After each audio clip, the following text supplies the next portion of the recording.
नमस्कार। आज हम एकादश की कक्षा में निदर्शन अनुसंधान पर चर्चा करेंगे। निदर्शन अनुसंधान पर चर्चा करने के पूर्व मैं आप लोग इसके संबंध में पूरा अध्याय से जोड़ना चाहता हूँ। हम लोग समंकों के संग्रहण की कई सारी रीतियाँ देखे थे। समंकों के संग्रहण की उन रीतियों में एक रीति थी निदर्शन।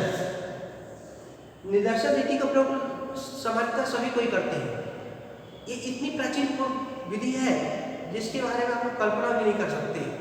और ये वो लोग करते हैं जो विद्या शिक्षित है, वो तो कर ही रहे हैं। जो अशिक्षित लोग हैं वो लोग इस प्रणाली का प्रयोग कर रहे हैं, लेकिन हम लोग जान नहीं रहते कि निदर्शन प्रणाली ही वास्तव में कहलाती है। ध्यान रखें हम लोग, वो पहले जब हमारे यहाँ कुकर बना नहीं था, हम लोग चावल पकाने के लिए एक बर्तन का प्रयोग करते थे। चावल पकने के बाद हम उससे कलछुल चला कर देखते थे, 2-4 चावलों को दबा कर देखते पका या नहीं पका। तो 2-4 चावलों के पकने के बाद ही हम अनुमान लगा लेते कि हाँ पूरा चावल पक गया है या नहीं पका है। ये वास्तव में निदर्शन की प्रणाली ही थी। अर्थात मैं ये बताना चाह रहा था कि निदर्शन प्रणाली विषय वस्तु के अंतर्गत अर्थशास्त्र में लोग इस प्रकार चयन करते हैं। शब्दों को निदर्शन के नाम से जाना जाता है, लेकिन ऐसे ही हम लोग कई जगह प्रयोग किए थे। ऐसी और जगह हम लोग कई जगह प्रयोग किए।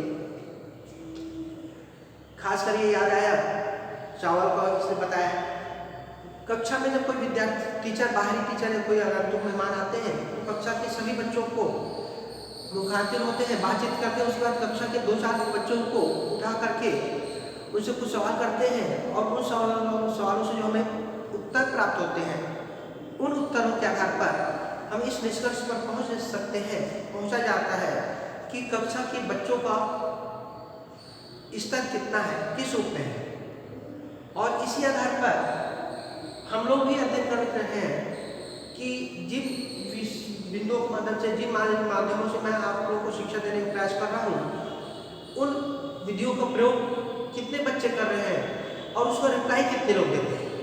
हम यही मान जानते हैं कि जिन बच्चों की तरफ से रिप्लाई आता है, कुछ उसका कमेंट्स आता है, वो तो हमारे साथ जुड़े हैं। और जो नहीं कर पा रहे कमेंट, मतलब वो हमारी इस विधि से कहीं पे अलग हो गए है। विषय वस्तु क्या है? निदर्शन की अनुसंधान। यहाँ पे देखिए, पहले प्रोफेसर सिम्पसन के शब्दों में निदर्शन समग्र इकाइयों का हुआ अंश होता है जो पूर्ण समग्र के अध्ययन हेतु चुना जाता है। इसको आप लोग उदाहरण से ऐसे बोले, जैसे हम लोग देखिए कहीं उदाहरण आप लोग अपने मन से चुन सकते हैं, कई सारे उदाहरण बता सकते हैं। एक क्रिकेट खेल में हम देखें कि 50 ओवर में जो रन बनते हैं, मान लो 50 ओवर में 280 रन बनते हैं, तो हम लोग उस रनों को औसत निकालते हैं और लगभग इस प्रकार से निकालते हैं कि औसत कितने रन बने। ठीक इसी प्रकार दूसरे उदाहरण के तौर पे आप देखें, उसमें यह निकाल लिया जाता है कि औसतन प्रत्येक ओवर में इतने रन बनाने चाहिए अपने को, तब हम लोग इस मैच पे अपनी पकड़ बना लेते हैं। इसी प्रकार उस रन औसत के आधार पे हम लोग मैच के परिणामों पर चर्चा करते हैं। हालांकि बोला जाता है खेल अनिश्चितताओं का, क्रिकेट अनिश्चितताओं का खेल है, इस पे पहले से निष्कर्ष निकालना संभव नहीं होता। ठीक उसी प्रकार दूसरे उदाहरणों को भी आप देखें, अक्सर देखा गया निदर्शन रीति में, मान लीजिए हम लोग पुस्तक के 100 पन्नों में कुल शब्दों की संख्या कितनी है, इन चीज़ों का अध्ययन करना है, निष्कर्ष निकालना है, तो हम लोग 100 पेज की पुस्तक वाले में से सारे पन्नों के शब्दों की संख्या नहीं गिनी जाती, बल्कि उसमें से 10, 12, 15 पन्ने ले लेते हैं। उन 15 पन्नों में शब्दों की संख्याओं को गिन करके उस रूप में हम गुणा कर लेते हैं और अनुमान लगा लेते हैं कि 100 पेज की पुस्तकों में शब्दों की संख्याएं कितनी होंगी। ये रीति ही निदर्शन रीति ही कहलाती है। इसी रीति का प्रयोग करते हैं। ऐसे ही इस निदर्शन रीति के कुछ गुण भी हैं। कुछ गुण जो है उन गुणों को हम जानेंगे। उससे पहले कुछ और बात ध्यान दें कि हम लोग निदर्शन के रूप में इसका प्रयोग बड़ी मात्रा में करते हैं। और बड़ी मात्रा में प्रयोग करने के लिए आज के देशों में विभिन्न अर्थशास्त्री इस प्रणाली का प्रयोग बड़ी मात्रा में करते भी हैं और करने के लिए प्रेरित भी करते हैं। इसके पीछे क्या बात है, क्या खास बात है, उसको हम इस निर्देशन प्रणाली के गुणों के माध्यम से समझ सकते हैं। तो सबसे पहले देखते हैं निर्देशन प्रणाली के गुणों के बिंदुओं पर। यहाँ पे 6 बिंदुओं को प्रयोग किए हैं। पहले बिंदु में है समय की बचत। निर्देशन प्रणाली में समय की बचत क्यों होती है? क्योंकि इसमें व्यापक क्षेत्रों में निर्देशन में अगर हम लोग समय लगाएंगे, समग्र की व्यापक इकाइयों को संग्रहण करें, संग्रहण करने में ज़्यादा समय लगता है। इसलिए हम लोग निर्देशन प्रणाली का चयन करके समग्र की सभी इकाइयों को सुंदर अध्ययन करके चुनिंदा इकाइयों को चयन करते हैं। चुनिंदा इकाइयों को चयन करने में कम समय लगता है, यह इसकी प्रमुख विशेषता। दूसरा, धन की बचत। धन की बचत कैसे? बहुत व्यापक क्षेत्रों में किसी प्रकार का अनुसंधान करना है तो उस व्यापक क्षेत्रों के अनुसंधान के लिए बड़ी मात्रा में धन की आवश्यकता पड़ती है और समय की भी लगती है।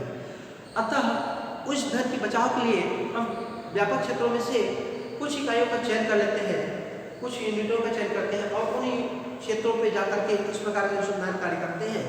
तो इससे अपने को धन की भी बचत हो जाती है, क्योंकि हमारे अध्ययन क्षेत्र सीमित हो जाते हैं। सीमित क्षेत्र अध्ययन क्षेत्रों में अपने को धन और समय दोनों बचते हैं।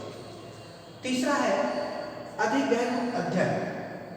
चूंकि समग्र की सभी इकाइयों को हम लोगों ने अध्ययन के लिए उपयोग में नहीं लिया, उसकी चुनिंदी हुई इकाइयों को अध्ययन के लिए उपयोग में लिए हैं। इसलिए चुनी हुई इकाइयों के प्रयोग में लेने के कारण हमें उसके अध्ययन में सुविधाएं मिली। और अध्ययन में सुविधाएं किस रूप में मिली? उस सुविधाएं किस रूप में मिली कि क्षेत्र छोटा होने के कारण उसका हम लोग अधिक गहन अध्ययन कर पाए, उसकी अच्छे से अध्ययन कर पाए, सूक्ष्म अध्ययन पर ध्यान दिए और सूक्ष्म अध्ययन करके उसकी विवेचना करने में हम सफल होते हैं। इसलिए निर्देशन प्रणाली की विशेषता मात्र और बढ़ जाता है। चौथा बिंदु है निष्कर्षों की परिशुद्धता। जैसे बताया गया कि समग्र की सभी क्षेत्रों की इकाइयों को चयन अध्ययन के लिए उपयोग न करके छोटी इकाइयों का, कम इकाइयों का चयन करते हैं, थोड़ी सी इकाइयों को अध्ययन के लिए लेते हैं। इसलिए इसमें इस कार्य में निरस्ता नहीं आती, अत्यधिक समय नहीं लगता, धन का अभ्यास भी बचाया जा सकता है। इसलिए इसमें शुद्धता के औसत समय बढ़ जाते हैं, क्योंकि अधिक व्यापक क्षेत्रों में होने के कारण अशुद्धताएं बढ़ती हैं। और जब क्षेत्र सीमित हो जाते हैं तो उसका अच्छे से अध्ययन किया जा सकता है, बारीकी चीज़ों को ध्यान में रखा जाता है और इस प्रकार इसकी शुद्धता प्राप्त की जा सकती है। पांचवा बिंदु है प्रबंध संबंधी सुविधाएं। अगर किसी बड़े क्षेत्र में किसी प्रकार का अनुसंधान कार्य करना होता है तो हमें प्रबंधकीय कार्य में बहुत ज़्यादा मशक्कत करनी पड़ती है। अर्थात मान लीजिए किसी राज्य में चुनाव हो रहा है और चुनाव के संबंध में अपने को व्यापक पैमाने पर पोलिंग बूथों पे चुनाव संबंधी जानकारी एकत्रित करनी है, चुनाव में वोटिंग का प्रतिशत अध्ययन करना है। तो इन सारी चीज़ों के लिए सभी पोलिंग बूथों पर अपने प्रतिनिधि खड़े करने पड़ते हैं। इसमें समय की, धन की और अधिक ध्यान अध्ययन करने में भी लगता है। इसलिए हम लोग प्रबंध की सुविधा में ज़्यादा खर्च आता है। ऐसी स्थितियों में इसलिए निर्देशन नीति का अध्ययन करके, अर्थात पूरे व्यापक क्षेत्रों में अध्ययन न करके उसके कुछ 10%, 20% के क्षेत्रों का अध्ययन करके उन क्षेत्रों से जानकारी प्राप्त करके हम लोग बहुत अच्छे ढंग से व्यवस्था कर सकते हैं, प्राप्त कर सकते हैं और उसके लिए व्यवस्था भी कर सकते हैं। ये इस निर्देशन प्रणाली का विशेष गुण। अंतिम है संगणना पद्धति की सीमाएं। किसी भी चीज़ों की, किसी भी रीति का पालन करना, प्रयोग में लाना और उस रीति के माध्यम से किसी चीज़ों का अध्ययन करना है कि अपने कोई सीमाएं होती हैं, उन सीमाओं का पालन करना, उनके नियमों पर चलना बहुत जटिल कार्य होता है। हम लोग निर्देशन प्रणाली के माध्यम से ये जो संगणना रीति है, निर्देशन पद्धति के माध्यम से जो संगणना कर लेते हैं, उसमें एक क्या बोले कि हमारी ये पद्धति बहुत ही कारगर साबित होती है, सरल प्राप्त होती है। इसका फायदा इसलिए भी बढ़ जाता है कि ये उपयोग में भी आसानी से उपयोग में लाई जा सकती है। अब इन 6 बिंदुओं के माध्यम से हमने निर्देशन प्रणाली के गुणों को जानने का प्रयास किया। जैसे कि पहले भी कालखंडों में बताया गया कि किसी भी चीज की बहुत सारी विशेषताएं होने के साथ साथ उसके अंदर में कुछ कमियां रह जाती है। उन कमियों को उसके दोष के माध्यम से जानते हैं, दोष के नाम से जानते हैं, दोष शब्द को प्रयोग करते हैं कमियों के लिए। तो जहाँ पे इतनी सारी निर्देशन प्रणाली के गुण हम देखें, वहीं पे इस निर्देशन प्रणाली के अंतर्गत कुछ कमियां भी है। उन कमियों को हम निर्देशन प्रणाली के दोष के माध्यम नाम से जानेंगे और अगले कालखंड में हम ऐसे निर्देशन प्रणाली के जो दोष है उसका अध्ययन करेंगे। धन्यवाद।